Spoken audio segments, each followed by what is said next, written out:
Hi, everyone who's joined us so far for the Caring for the Caregiver webinar.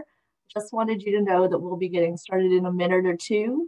Just give folks a little bit of time to hopefully settle in, grab some water, grab some lunch. Thank you.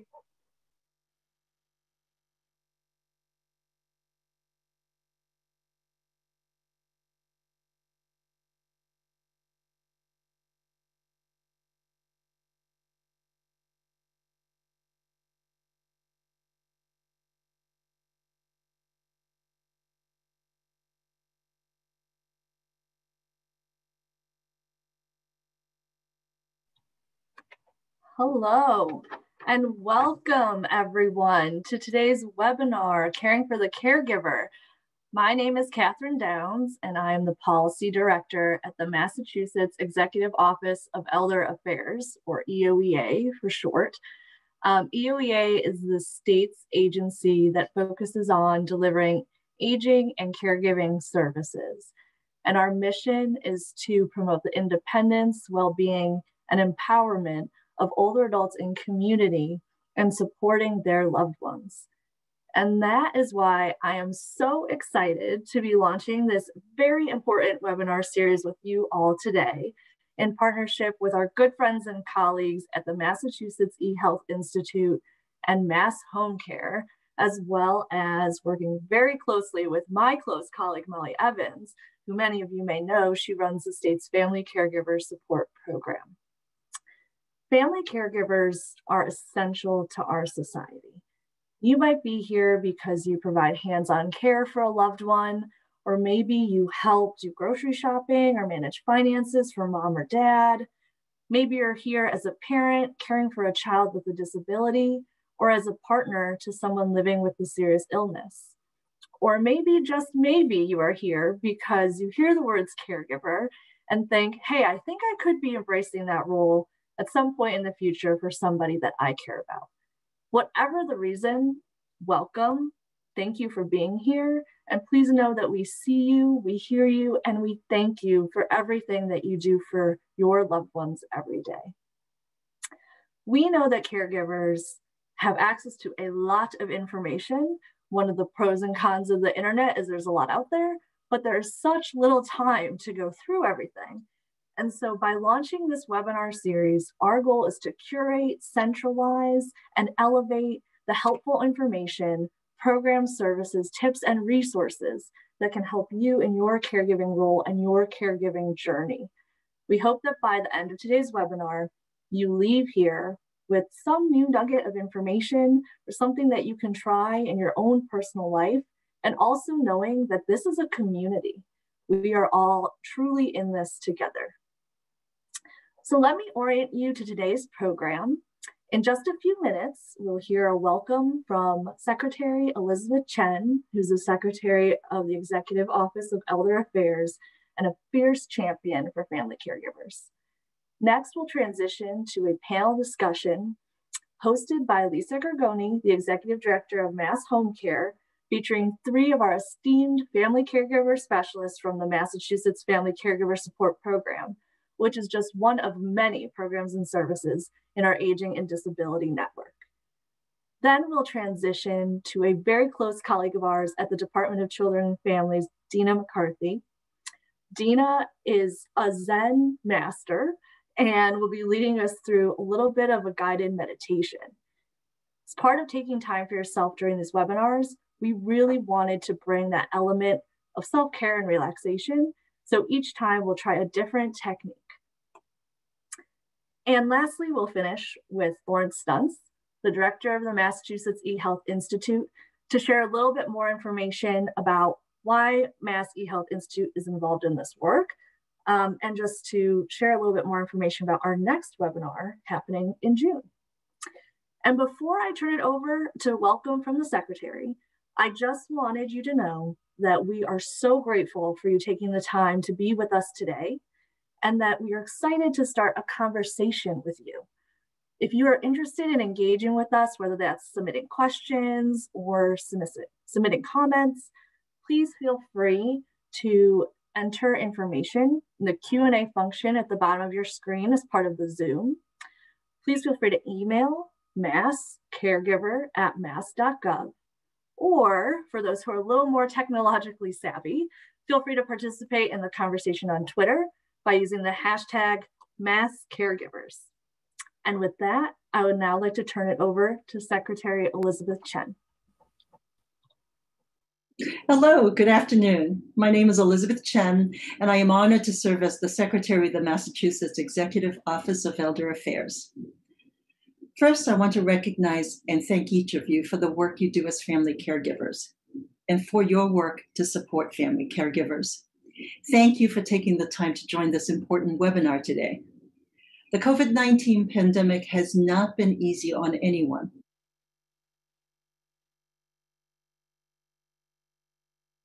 Especially family caregivers. Many of you are providing care while also balancing your work and career. You are providing care while raising your children and navigating a new normal at home. And you are providing this important care with fewer resources and fewer opportunities for respite. We know how difficult it can be to get a break and to catch your breath.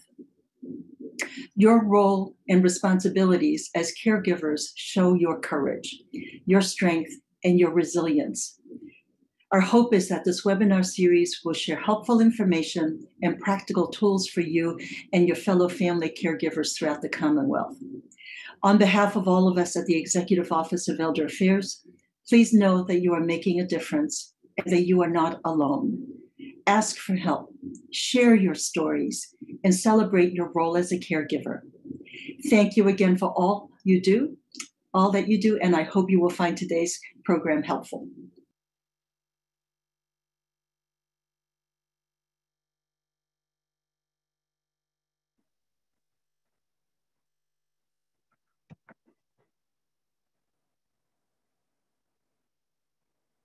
Hello, everyone.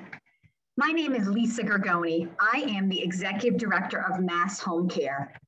We are the nonprofit trade association representing the Commonwealth Network of Aging Services Access Points, also known as ASAPs, and Area Agencies on Aging.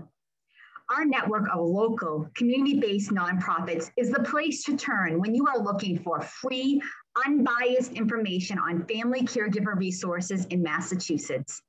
We are proud to work in close partnership with Secretary Chen and her team at the Executive Office of Elder Affairs to provide information and resources to older adults and their caregivers. We also work closely with the local independent living centers to provide caregiver resources to individuals under the age of 60.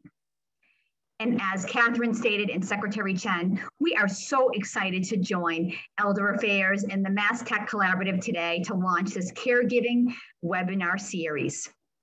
The purpose of our series is to provide simple tips, practical solutions, and information on community resources to support family caregivers throughout the Commonwealth. The series also serves as a way to bring together caregivers to learn more about topics of interest. And our goal with this series is to not only share resources, but also share stories. And our presenters today will do that so that you can hear how our services have supported people. Before we begin, we thought it would be helpful to share a few key facts on caregiving in the United States. I'm taking these facts from a 2020 report of the National Alliance for Caregiving with AARP.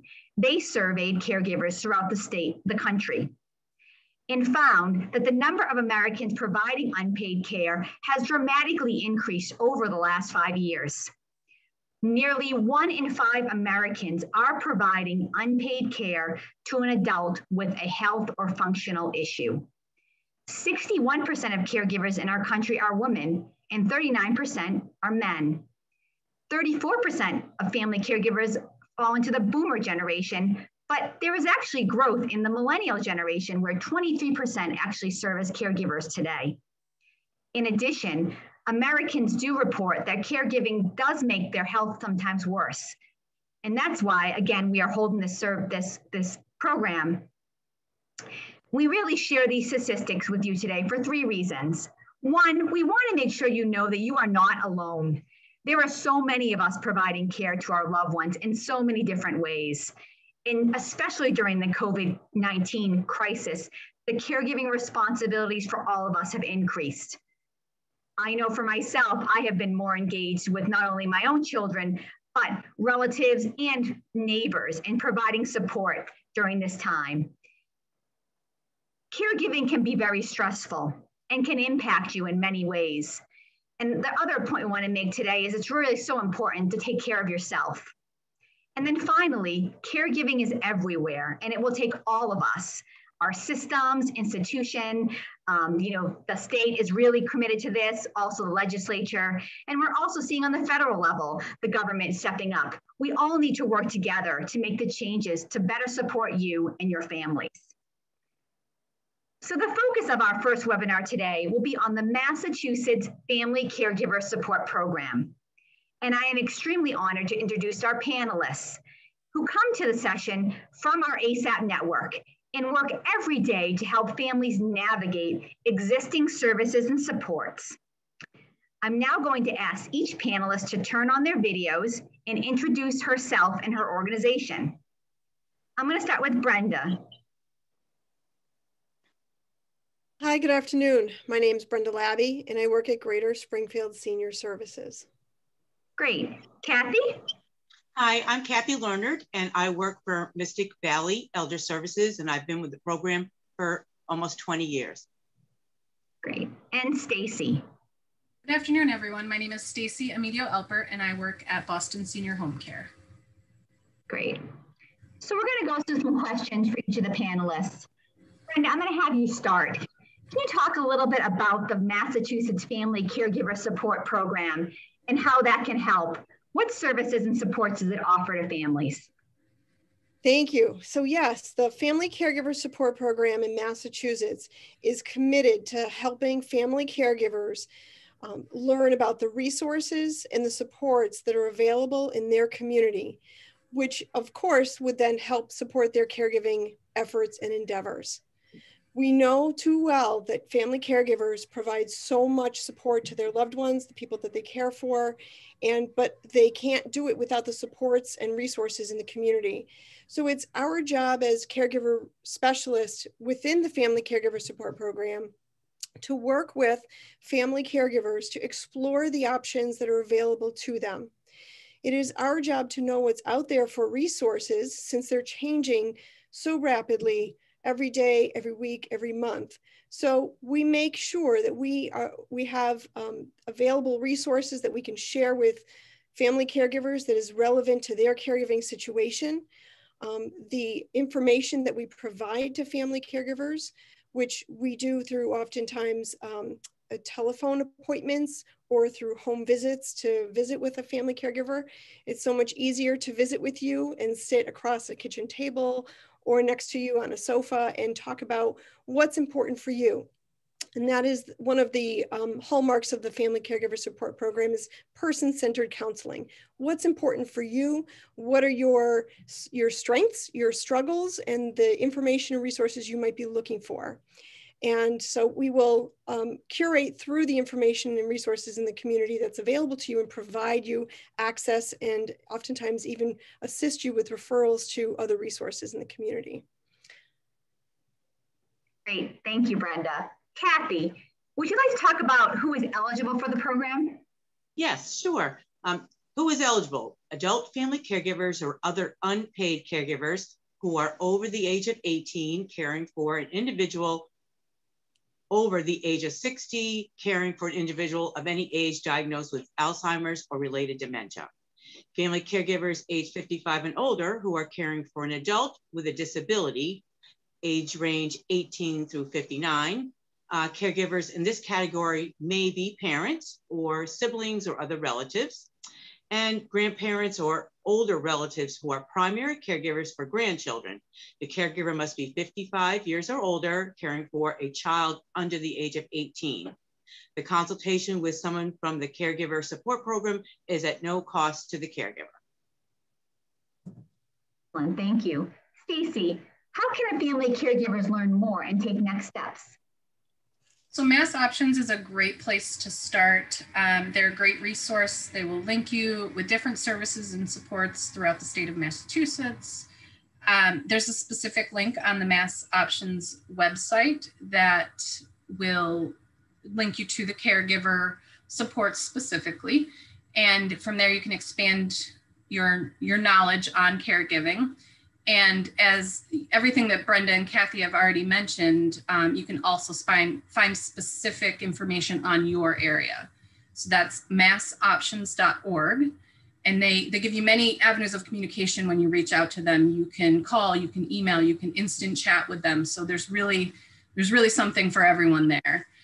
Every city and town across the state of Massachusetts has a family caregiver support program. So they'll point you in that right direction if you don't know where your local ASAP is or how to find that. And also it's just important to know that if it doesn't sound like maybe the eligibility requirements quite fit you, or you don't fit the mold that we're kind of explaining here, it's important to know that Mass Options can point you in the right direction for whatever your caregiver situation is. There's no wrong door. They will point you where you need to go. They will just.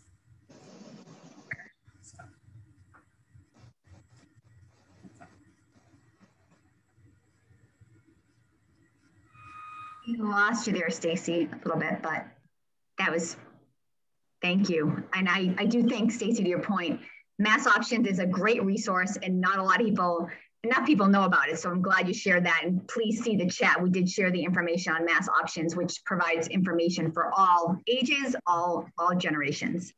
Great. We're going to turn to some more discussion questions now. I want to start with Kathy. We're wondering if you could just give us some examples of how you have worked with the caregiver through the Family Caregiver Support Program, how you've helped that caregiver or family, maybe talk about some stories. Be great. Thank you so much. I would love to share some of my stories. Just know that each referral that comes to the Caregiver Support Program may have some similar themes, but each case is unique because each family is unique and we meet folks where they're at in their caregiving journey. So I'd like to share a few examples to give you the idea of the breadth and the scope of the program. The first case I would like to share with you is about Jim and Margaret, not their real names. Jim has been caring for Margaret for years and is committed to keeping her at home with him. It was one of their daughters who reached out to the caregiver program on behalf of their father. My goal has always been to meet both the caregiver and the care recipient. As more folks are being vaccinated, this practice continues. Often I meet the caregiver first. It may be at the office or a coffee shop, or now on a patio, porch, or a park bench. In this case, I met with Jim first, and then I was invited to the home and met Margaret. I learned that Margaret often did not recognize her own reflection in the mirror, would ask to go see her mother, and asked repeatedly to go home. Jim was having trouble consoling her, reassuring her, keeping her engaged in activities, and distracting her when she was insisting on going home. Her behavior often escalated in the evening when Jim was trying to make dinner. I learned when I visited that she loved children. I believed that a therapeutic doll would be something that might help. Jim could give it to her when he was making dinner. Jim was a bit doubtful that the doll would work.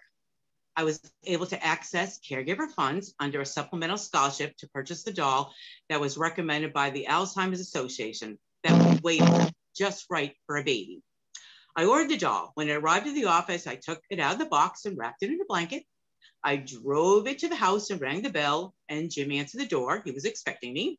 Margaret was right behind him like Velcro. When Jim greeted me, invited me into the home, Margaret thought she knew me like I was a relative and instantly was interested in the baby.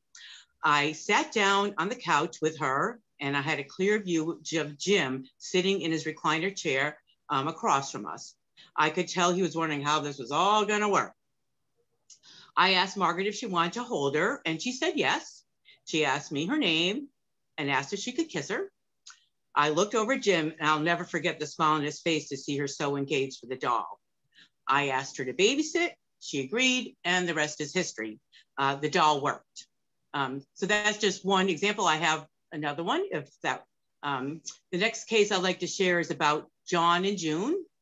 John was referred to the Family Caregiver Support Program by his daughter. Actually the primary care office and his daughter. Concerned for John, who is a full-time caregiver for his wife, June. June had a recent diagnosis of Alzheimer's disease, and John was experiencing anxiety and depression. John invited me into his home, into their lives. I met with him and his wife, June. At the time, the couple had been married for 52 years and very devoted to one another. John had begun to take over the meal preparation, bill paying, and house cleaning that were once tasks June managed. John did not want to leave June alone when he was doing errands, so he took her with him. John was worried about upsetting June and hesitant to accept any help, despite feeling overwhelmed. June presented with short-term memory loss, but was social and seemed to be a great match for an adult day health program. John was so overwhelmed that he became emotionally paralyzed when it came to making any more decisions. Making a decision to visit adult day health, worried about how to pay for services, worried that his wife would be unhappy at the day program, and on and on. These were all obstacles that needed to be addressed one at a time. A short-term respite scholarship was offered to reduce the additional concern about the cost. I believe that once June started the program, June would realize what a gift it was to both of them. It took a lot of coaching and many months actually, to get John to take June for a visit to the day program. Turned out June loved the program, and John was so happy that she was happy. I was able to refer them to the state home care program and help John complete the Mass Health application. John started to send June 4 days a week. Then COVID hit. During the COVID shutdown, it was difficult. The adult day health was closed because June missed her friends. John managed to take it day by day. He had been attending a spouse support group at Mystic Valley and was able to continue when it was switched to a virtual platform, so he was able to stay connected. As soon as the day program reopened, June went back. June is back with her friends, and this respite provides opportunity for Jim to take care of himself so we can continue to take care of June. I do have another one if you would like to hear one more. Actually, I think I'll turn to Stacy to see if she has a story, if you don't mind. I know Stacy had prepped one.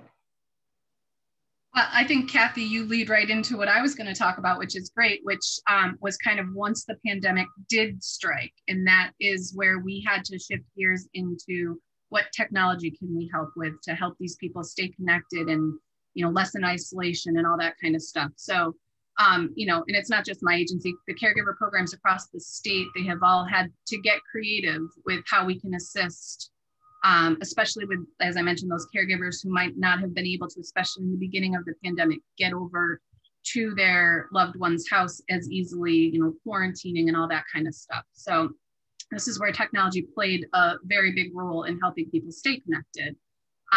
As you all know, there's many options out there for technology, but just to name a few that we've been able to help, a little less technological, but robotic pets.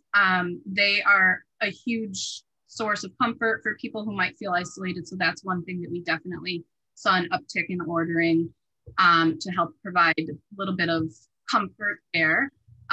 We have ordered iPads and Amazon Echo Shows, and we have, for people who maybe don't have the internet, we've helped them get the internet either through actual Wi-Fi or through hotspots or whatever the case may be to help people get connected. We've recommended even just elder-friendly apps that might help, what, to Kathy's point, when adult day health's closed, a lot of people were left with nothing to do. So maybe they had a device, but didn't have anything that might help them. So we've recommended that. As Kathy mentioned, also the caregiver support programs, the support groups, they went virtual across the state. And I think that has been a huge success. And I think in a lot of cases, it's really allowed caregivers who didn't otherwise feel that they had the time to attend a group to really attend now. And so that has been great as well. To speak personally to my agency, one thing we've been able to do in the way of technology is invest in a tablet called Birdsong. And so these Birdsong tablets are an elder-friendly device that allows the user to explore various preloaded apps. And then we can also add apps as we go to really customize the experience, such as Uber or Instacart or the local news site, anything to help personalize and make it more about the region that we're in. So A caregiver or care recipient can use this device to travel virtually to many different countries. They can watch webinars on various topics. They can learn another language even. They can play games. There's social media platforms on there that they can use. You can also email and call people. You can watch live TV or tap into TV shows from specific eras that might have been something that maybe a care recipient loved when they were younger or something like that. There's exercise programs on there, yoga, meditation, all different levels of exercise on there that the caregiver or care recipient could do. Additionally, we're able to push out information through these tablets, such as newsletters and blogs or information about our upcoming supports. So caregivers have identified that the apps loaded on the tablet, specifically the games and social media, are a nice distraction from the day-to-day caregiving tasks. And they've also noted that these tablets have allowed caregivers and care recipients who do not live together to really still stay connected during this time. So that's been great for us. Great, Stacy, thank you. It's really helpful. Both Stacy and Kathy, great stories, great examples of how the program has helped. I really appreciate that. It's really helpful, I think, for our listeners. Brenda, I wondered if you could just speak a little bit about, tips for making time for self-care. I think we all struggle with making time for self-care, and it's just so important. So any thoughts? Yeah, absolutely. Thank you for asking about that. It's one of my favorite topics, near and dear, in the Family Caregiver Support Program. As I said, our program is committed to helping family caregivers find what works for them. In the context of working with the Family Caregiver Support Program, we always bring awareness to a caregiver's need for self-care, and that dovetails into their need for respite. But respite, oftentimes I've had caregivers say, well, how am I supposed to get that? What does that look like for me? And it's actually very customized to each and every person's unique situation. So as caregiver specialists, when we're working with a family caregiver, as we meet and talk with the individual, we're learning a little bit more about what's important and what you might be missing. And sometimes I even ask that to caregivers, like, what is the thing that you miss the most that you haven't been able to do? When's the last time you went to a doctor's appointment for yourself? When's the last time you went to a dentist appointment, or even just had time to go have coffee with either a sibling or a best friend or a neighbor? So it's, as I said, it's not one recipe that fits everyone's situation. It's very unique. And I want to tell caregivers that, it can be as simple as it might be taking the dog out in the backyard for a bathroom break, but yet you take a moment to smell the flowers that are blooming right now in springtime on the crabapple trees or pear trees. That's respite. That's having just that moment for yourself to appreciate all that you do and all that you do for your loved one. It can also be something as simple as on the way into the grocery store, buying yourself a little pot of flowers or a bouquet of flowers because you deserve that, and it pleases you. It brings you joy. So I would love to share one of my family I had worked with to sort of further explore how unique and how different respite can be for each and every family. I worked with a gentleman who was caring for his wife, and she was at the point where she was more often than not at home in bed, and his care for her day to day revolved around her personal, needing to get up and be transferred. It's a lot of physical labor on him. So when I was talking to him and I was exploring, what he might need help with, he happened to mention in conversation that he wasn't able to care for his wife's feet. She happened to have a condition, diabetes, that makes it important to care for oneself, especially foot care is important for somebody with diabetes. And I also remembered that he too had diabetes. So we explored the option of like, well, when's the last time you had an opportunity to leave the home to go to a podiatrist? And he said, I can't even remember. He says, I just can't. It's too difficult. She can't leave home. So I wrote up a request on his behalf for a caregiver scholarship,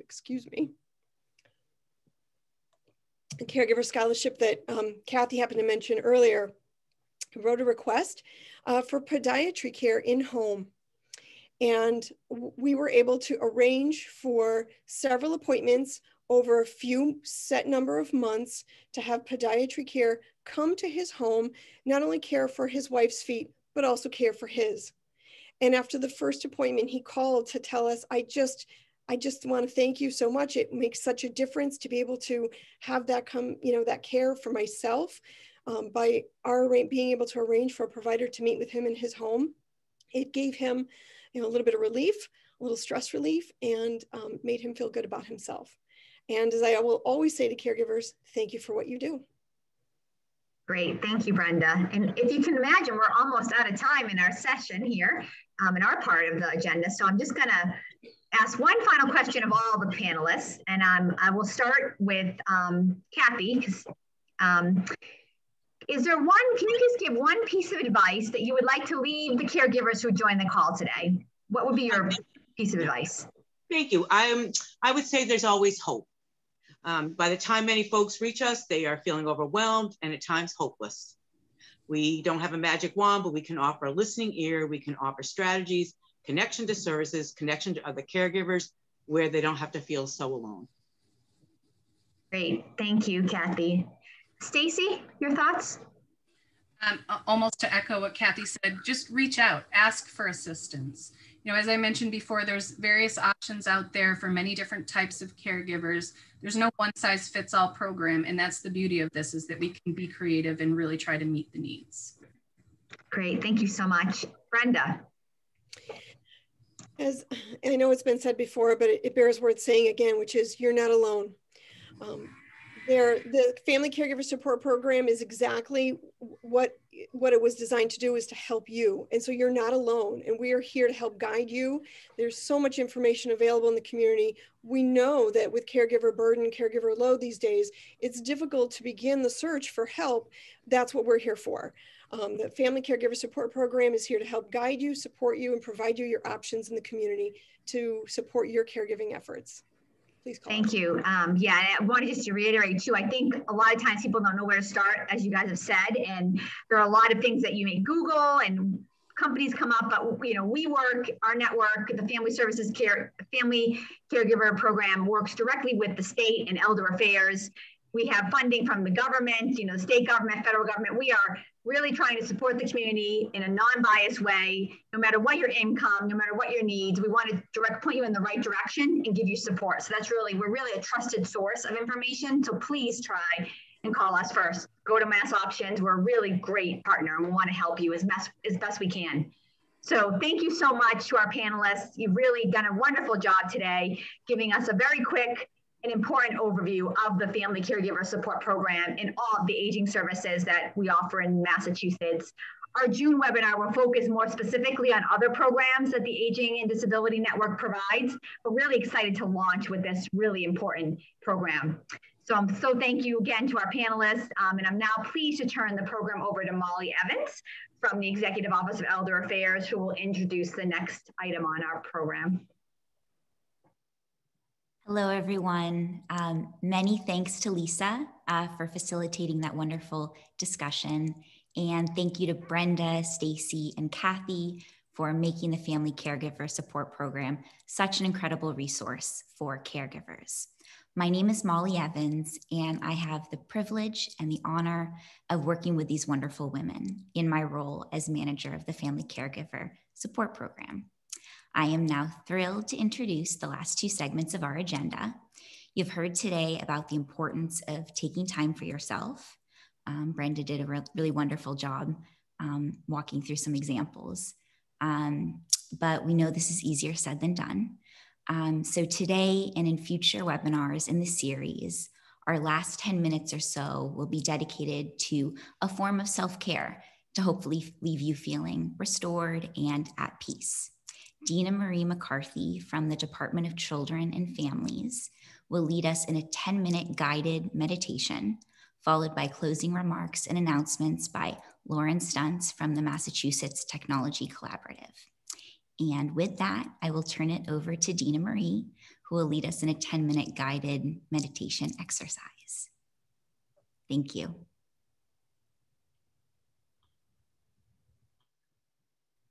Thank you, Molly. Welcome, everyone. Welcome to this introductory practice in meditation and mindfulness. I'm Dinamarie McCarthy.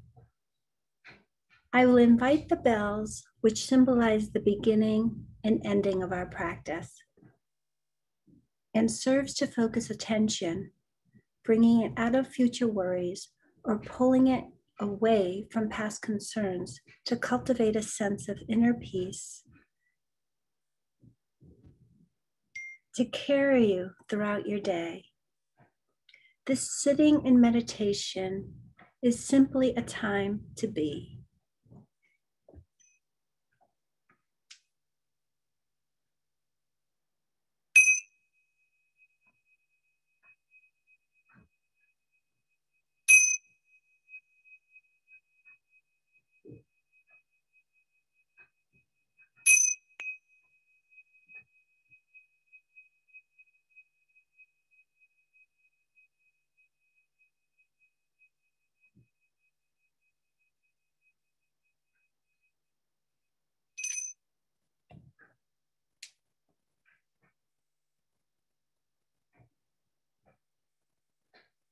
Let's now settle our energy. Take a few moments to become as comfortable as you can in your seats, with your back straight but not stiff, with your feet flat on the floor, with your hands resting comfortably in your lap, and your eyes closed or gazing downwardly, whichever is most comfortable for you. Begin to breathe slowly and deeply, in through your nose and out through your nose. Let's take 3 breaths this way. We will hold for 3 seconds to pause before we exhale, feeling our diaphragms expand and contract. Also take notice of your shoulders as you breathe in. If you feel they are tense and high, pay mind to drop your shoulders and relax them as you take 3 breaths. Breathing in,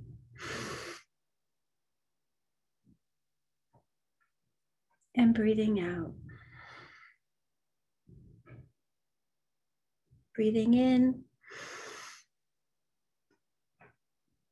and breathing out. Breathing in, and breathing out. You may be interested to know breathing in and out through your nose is a simple way to activate your parasympathetic nervous system, the normal resting state of your body, brain, and mind. It serves to quiet your mind and foster tranquility, which supports contemplative insights. We're now going to begin the process of calming your body, quieting your mind while capturing the energy of mindfulness.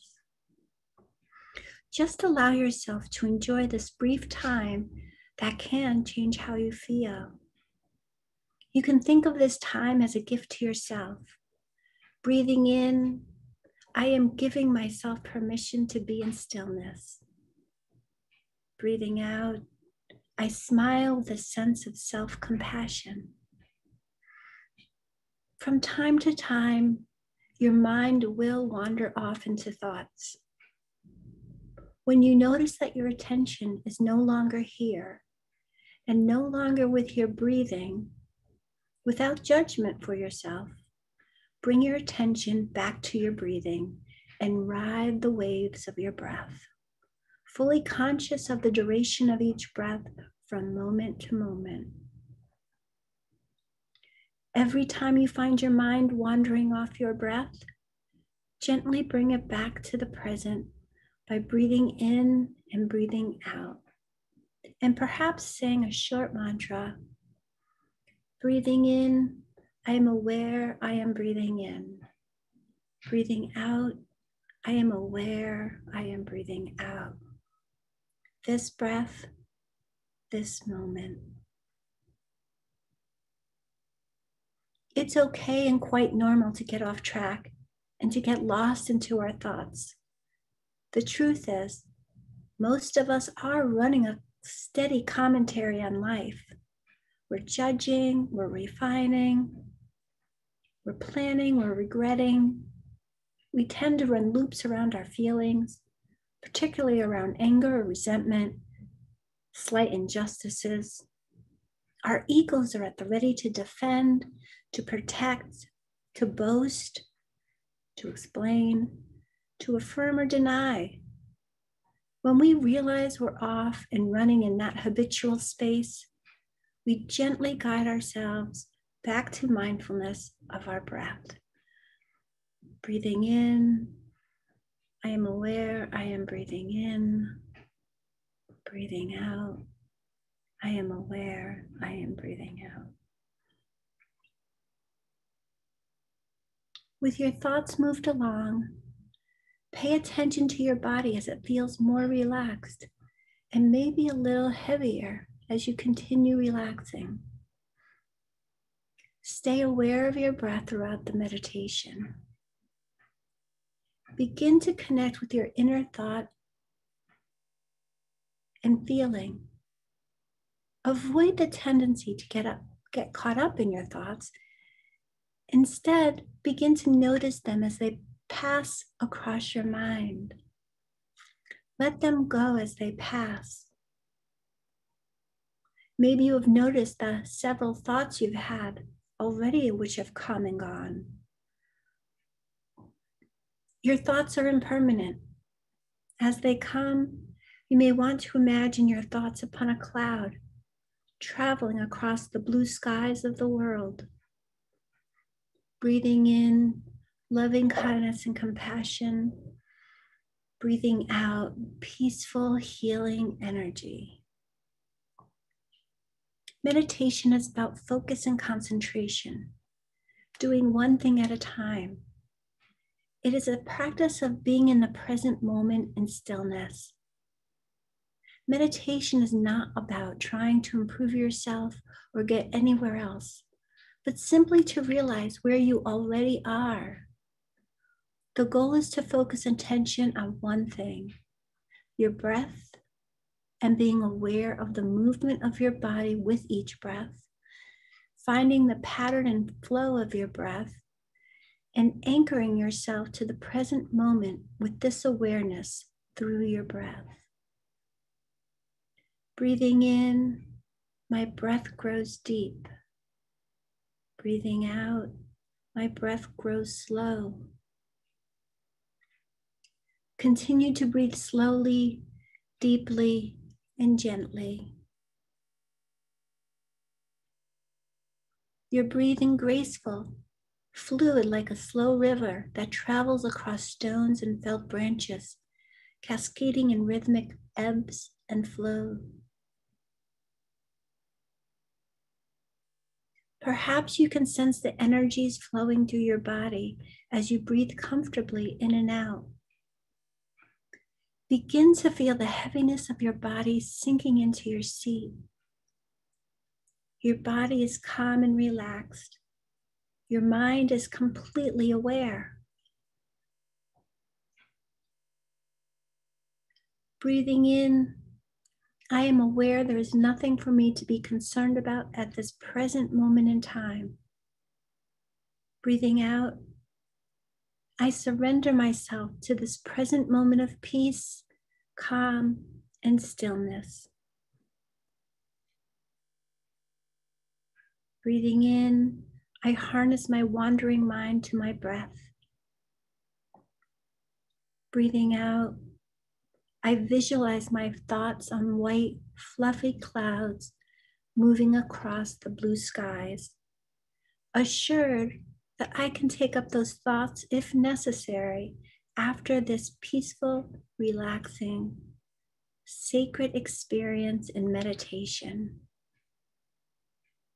When you are relaxed and calm, you can use your mind to influence what is taking place in your body and release tension stored in your body by the stressful experiences of your life.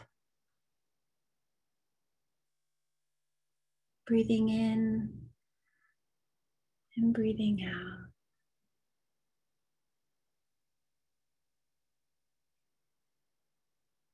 Allow this feeling of relaxation to pass like a flowing river down from the crown of your head, your face, your neck, down your brainstem, down each vertebrae, through your chest, into your heart. Let's take a few breaths into your heart, where our natural sense of love and compassion emerge. Like awareness, these qualities are not something we have to develop or cultivate. They are abiding qualities of our true nature. Breathing in, I am present to an ease, a relaxed and undisturbed presence of my heart.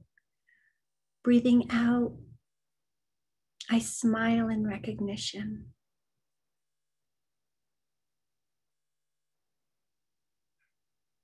Allow the gentle movement of your breath to guide you into an even more relaxed state of being.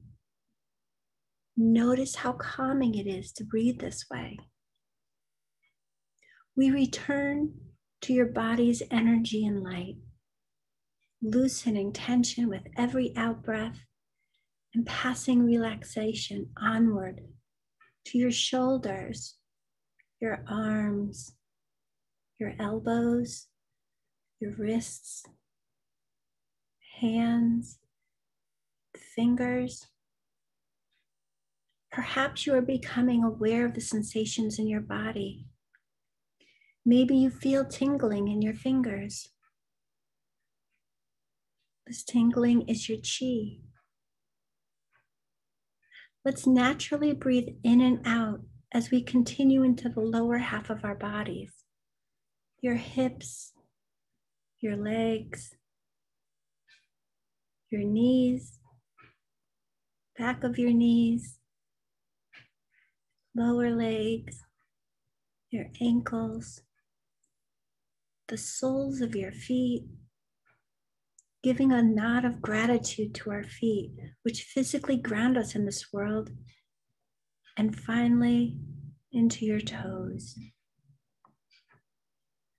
Contain your concentration on your toes, moving from one toe to the next until you visualized each one, giving them love one at a time. Notice the feelings of relaxation that have spread throughout your whole body. Breathing in, I have cultivated a sense of inner peace and contentment in this present moment. Breathing out, I smile with awareness of this power to achieve this inner peace. Breathing in, may I love and accept myself just as I am in this present moment, knowing I am perfect right here, right now. Breathing out, I am cultivating self-compassion. May I use this practice to turn my world and mind toward the reality of things as they truly are, and not how we wish them to be. As this practice comes to an end, you might give yourself credit for having spent this time nourishing yourself in this deep way by dwelling in the state of non-doing, in this state of being, for having intentionally made time for yourself to simply be who you are, to develop a quiet, understanding, and compassionate mind and heart, filled with an inner freedom from having to protect those parts we try to hide from ourselves and others, because we have noticed and have accepted those parts of ourselves during this relaxing time in meditation.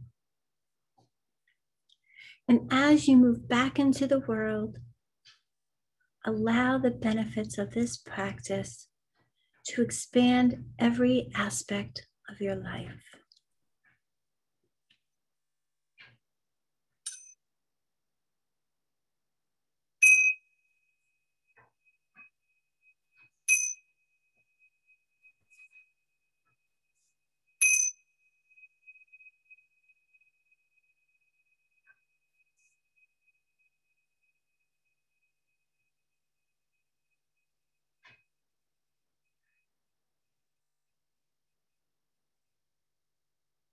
And at your readiness, you could wiggle your toes, your hands, smile, stretch, and move into the world with your peaceful heart and steps.